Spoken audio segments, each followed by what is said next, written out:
Now, when it comes to groups and agents, this is a key piece that I think needs to be understood, and I want to hope to eliminate some of the confusion that often comes up when discussing group metrics versus agent metrics. A common misconception with reporting is that the total activity of your agents is also the same number that would show up for a group.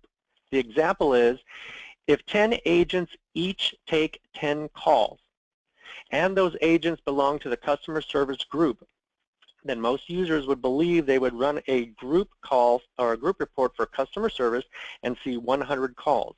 This is false. Let me explain how this actually works. So in this flow here, you see someone calling in from 555-1212. The call comes in to ShoreTel's Enterprise Contact Center. Now, it's important to know the very next stop is the call actually lands in a service. Now, the service is actually the queue. The service looks to the group for its destination. Taking it one step further, the group, which in this example here is, you can see in the green diamond, the customer service group has agents. Now, the service will not release the call to the group until it sees that an agent is available. Now, let's talk about a very specific example. Let's say a call comes in, and if you look here, call comes into the service. Now, while I'm waiting at the service, I'm a customer waiting at the service, no agents are available, I know that I'm supposed to be going to the customer service group. If, as a customer, I've called in and I'm waiting in queue, if I hang up at this point while I'm waiting in the service, which is pointed to the group, it will show as an abandoned call to the group, but not to the agent.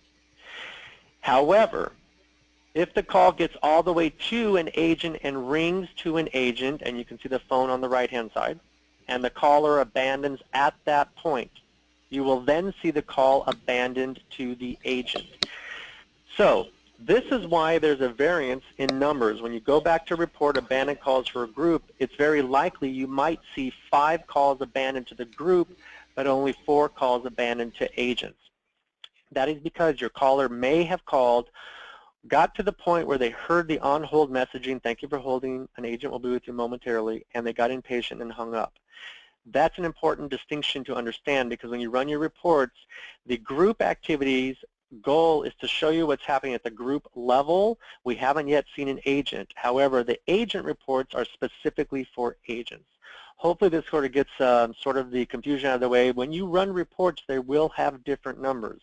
The idea when you run the report and you see the different numbers is to take a look and, for example, if you see more calls abandoning at the group level, it may be a good idea to take a look at your queuing mechanism, what time your queue announcements come in, and what your messaging might be. Let me give you an example.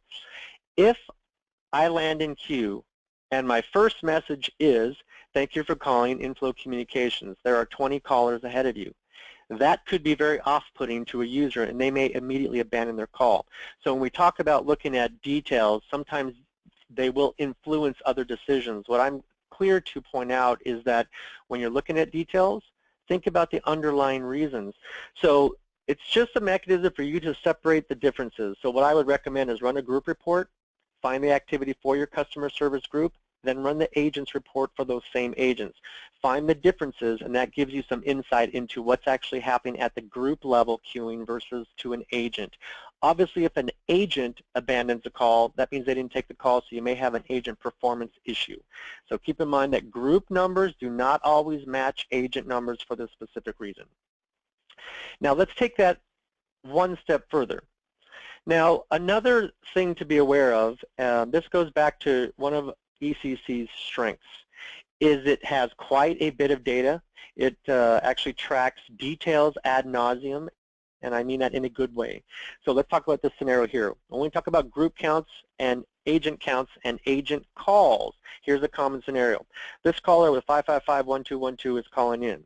They get to the, it's a customer service call, and they actually get to agent 1.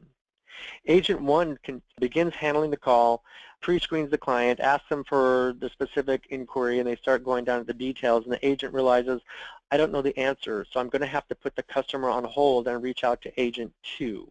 And this is common. In some environments, it's very common, especially when you're dealing with technical expertise, where you have a junior technician looking to technicians, tenured technicians with more experience.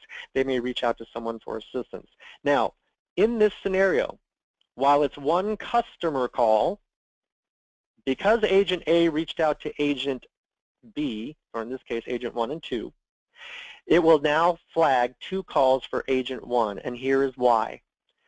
Oftentimes, the role of the primary agent is to do what is commonly known as first call resolution. If first call resolution is not part of your vernacular, it simply means that I want to attend to the client's complete needs in one interaction or one telephone contact. In this case, there's a propensity in some environments to really stress with reps that your goal is first call resolution. So what helps to see is, when does an agent put a customer on hold, and who do they reach out to? So in this case, if I'm an agent reaching out to agent B for support, that will flag as an internal call to another extension.